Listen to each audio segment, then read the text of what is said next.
a mouse, 'cause I'm an albatross.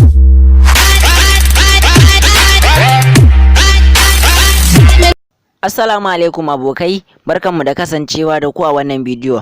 A bidiyon mu na yau zamu yi dan yi review ne tsakanin ko kuma mu ce application da muke sa rai ko kuma muke tsammani zai fi WhatsApp. To amma ku za ku fayyace tsakanin applications guda biyun nan wanne ne yafi wani a cikin su. Bari ku biyo mu cikin bidiyon domin ku san waɗannan applications guda biyu, sannan ku san wanne ne yafi wani a cikin su. But amma dan uwa, kafin mu shiga cikin bidiyon, ina roƙonka da yau ne farkon zuwan ka wannan channel din, ka danna mana subscribe ko ka danna alamar ƙararrawa domin samun zafafan shirye-shiryen mu da zarar mun daura.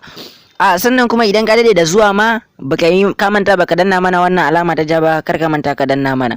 Sannan ina mai roƙon ku dan Allah da ku danna mana alamar liking. Wannan shi zai ba mu karfin gwiwa, sannan kuma liking shi zai sa bidiyon mu ya yaɗu ma mutane har su san channel din mu. Mu kuma da mu dage da kawo muku bidiyoyi masu kyau. Yanzu mu shiga cikin bidiyon. Yan uwa, kafin mu alakanta wannan application da nace zamu kawo muku da kuma WhatsApp, sai mu fara zuwa mun ɗauko application din, sannan za mu zo mu kamanta muku bambance-bambancen su, me ne a cikin wannan da kuma me ne a cikin wannan da babu a wannan. Sai ku zaɓa tsakanin applications din guda biyu. Application din ba kowane application bane illa wannan application. Yanzu bari mu shiga cikin Play Store mu ɗauko wannan application da yace zan nuna muku wanda ya fi WhatsApp daɗi. Idan ka shigo cikin Play Store ɗinka, kawai da zaran ka zo sai ka rubuta Telegram, sai ka danna alamar searching din nan. Wannan shine application Telegram. Da farko dai wannan shine icon na application ne, sannan kuma wannan shine yanda application din yake. Kaga application din yana da sauri, application din sannan yana da ƙarfi, sannan application din private ne, ma'ana yana da sirri kenan, cloud based ne. Shi duk abun da ka tura idan baka goge ba zai tafi ba, yana nan. Sannan free ne, kyauta ne, babu tallace a ciki, secure, an riga da an kulle. Za mu fara kawo muku tutorial akan wannan application ne a cikin lamu na Abdultech. Yanzu bari mu shiga cikin application ne. Idan kana so ka nemi channel din Abdultech a cikin wannan application ne, ba wani abu ne mai wahala ba. Kawai abinda zaka yi, idan ka shigo cikin application din, bari application din ya bude. Idan ka shigo cikin application din, sai ka zo ka danna alamar searching.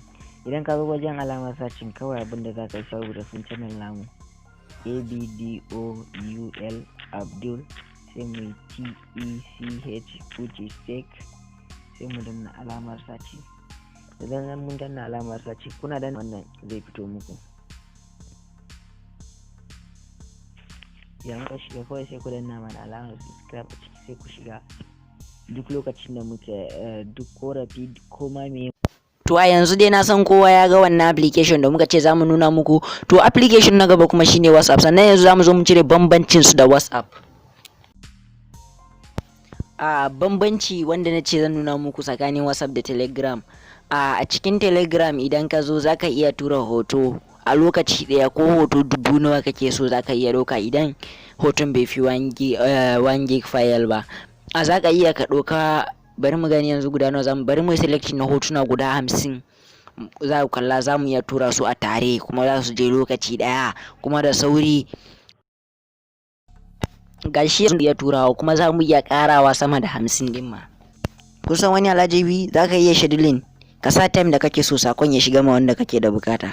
Kun ga kuma shi WhatsApp yana da status, shi Telegram bai da status.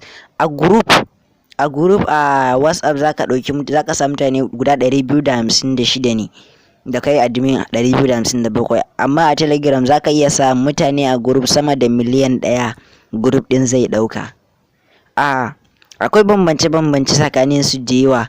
Za mu yi bidiyo akan Telegram na musamman domin ku.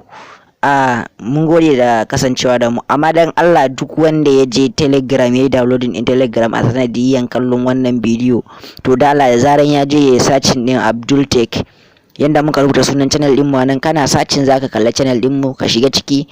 Duk abin da muke, idan muna da sanarwa za mu yi a cikin group din, idan muna da duk abin da dai muke da shi, abin da ya shafi channel din nan muna faɗan shi a cikin group din ne.